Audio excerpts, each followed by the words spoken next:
বাংলাদেশের সামনে বিরাট ফাঁদ।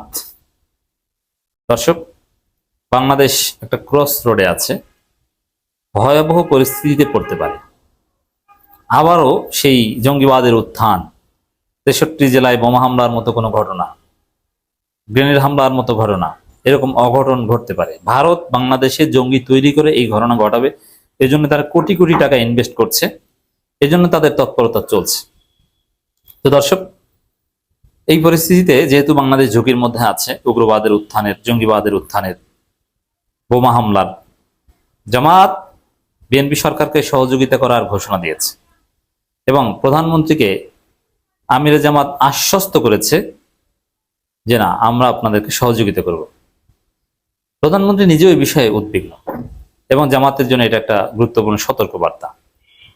দর্শক, প্রধানমন্ত্রী নিজে সংসদে দাঁড়িয়ে বলেছেন যে দেশে চরমপন্থী বা উগ্রবাদের কোনো ঠাঁই হবে না।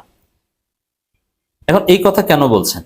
যে উগ্রবাদের ঠাঁই দেওয়ার চেষ্টা চলছে, চরমপন্থী বা উগ্রবাদের আনাগোনা আমরা লক্ষ্য করছি এবং চরমপন্থীদের এবং উগ্রবাদীদের পেছনে ইনভেস্টমেন্ট হচ্ছে, নানান আয়োজন চলছে, ভারত ষড়যন্ত্র করছে। ইসরায়েল সরাসরি বলেছে যে বাংলাদেশে হামাস আছে, হামাস কানেকশন আছে, এর মানে বাংলাদেশে জঙ্গি আছে।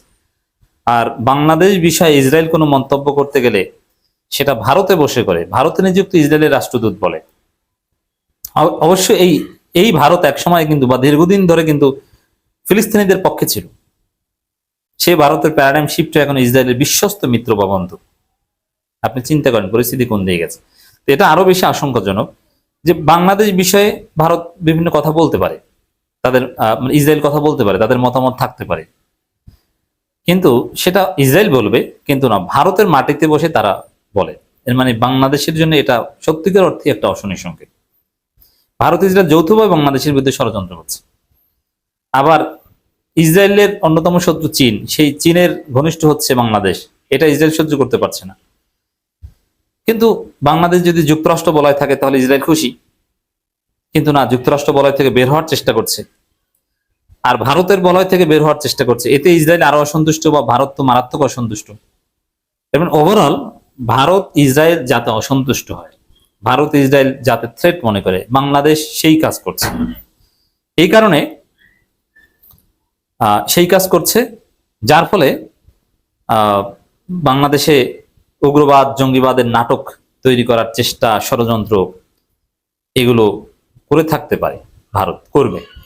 হঠাৎ করেই আপনারা দেখছেন যে এই ইসরায়েলের রাষ্ট্রদূত ভারতের মাটিতে বসে উগ্রবাদ জঙ্গিবাদ এইসব কথা বলার পরেই বাংলাদেশে ফাতাহ কমব্যাট ধরা পড়েছে এবং তাদের নেটওয়ার্ক সামনে আসছে এবং শামসুল আরিফিন শক্তি, আতাউর রহমান বিক্রমপুরী কিংবা আসিফ আদনান, এদের লম্ফজম্প, এদের তৎপরতা বাড়ছে। এরা জামাতকে রাজাকার বলছে, মানে এগুলো সব পরিকল্পিত। এটা উগ্রবাদীদের একটা স্পেস দেওয়ার একটা বন্দোবস্ত।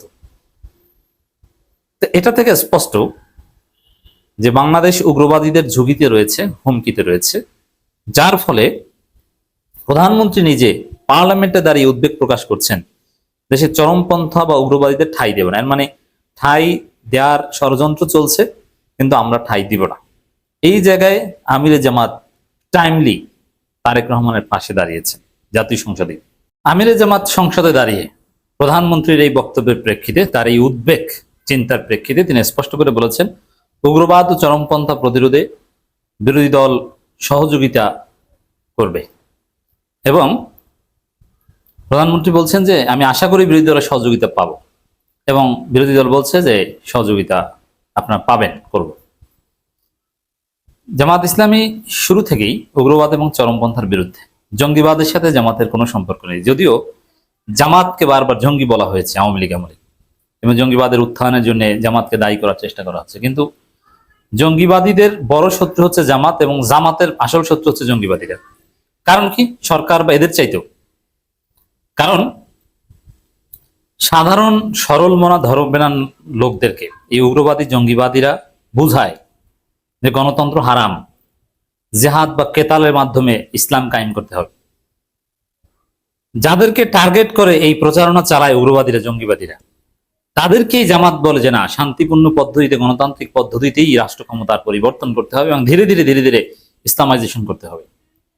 জঙ্গিবাদীদের বাড়াবাতে ছাই দেয় জামাত, আওয়ামী লীগ বিএনপি না।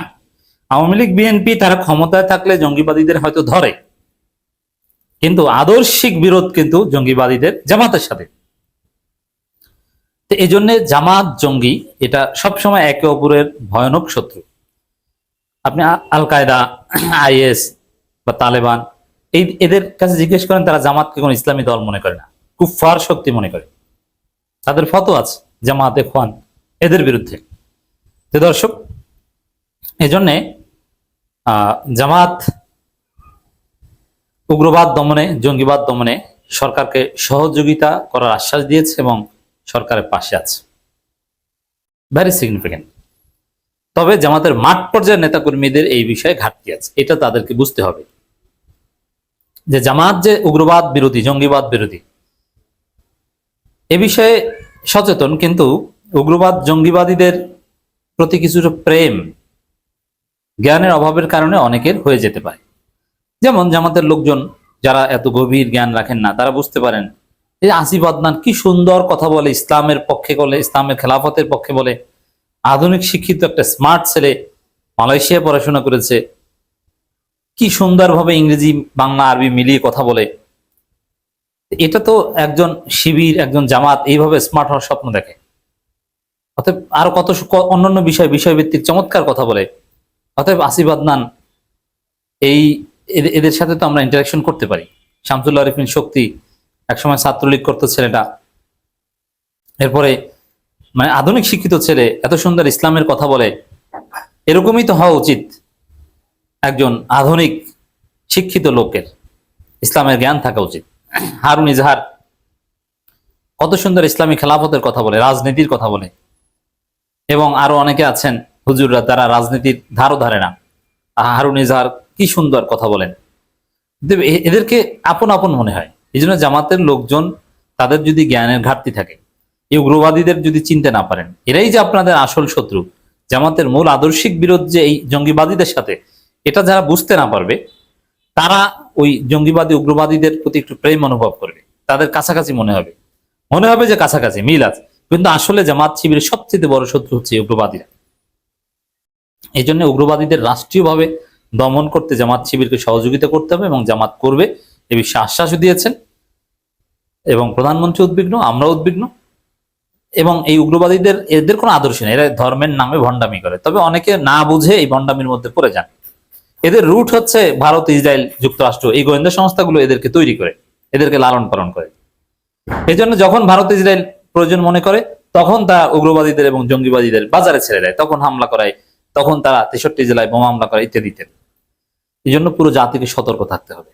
উগ্রবাদ এবং জঙ্গিবাদীদের কোনো স্পেস দেওয়া যাবে না, এবং উগ্রবাদ জঙ্গিবাদীদের তাত্ত্বিকদের সাথে জামাত শিবির সহ ইসলামপন্থীদের কোনো সম্পর্কই থাকতে পারবে না। এদেরকে সমাজে কোণঠাসা করতে হবে, এদেরকে মেইন স্ট্রিমই হতে দেওয়া যাবে না।